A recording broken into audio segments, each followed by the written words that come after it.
Un político pobre es un pobre político. Esta frase fue hecha famosa por uno de los priistas más corruptos en la historia de este partido político y sin duda alguna forma parte ya de nuestro imaginario político. En la literatura, la ejecución de esta máxima de la otrora política mexicana la podemos ver en el relato Las batallas en el desierto, del escritor chilango José Emilio Pacheco. Esta obra fue publicada originalmente en el suplemento cultural del periódico 1+1 en 1980 e inmediatamente se convirtió en un clásico para entender la transformación de México a mediados del siglo pasado. Con apenas poco más de 30 años de separación entre la escritura de la novela y la época en la que está ambientada,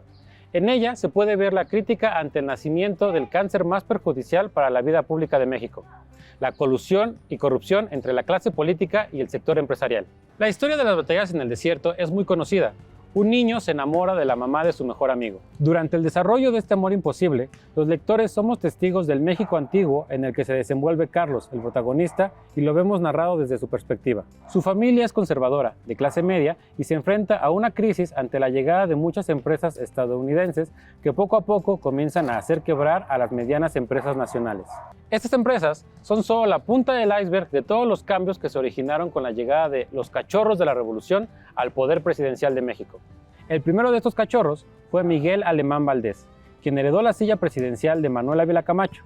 el último presidente que fue miembro activo en la Revolución Mexicana. Las políticas implementadas por Valdés estarían marcadas por la industrialización del país y la construcción de grandes obras públicas para modernizar México y, de paso, hacerse rico junto con sus amigos.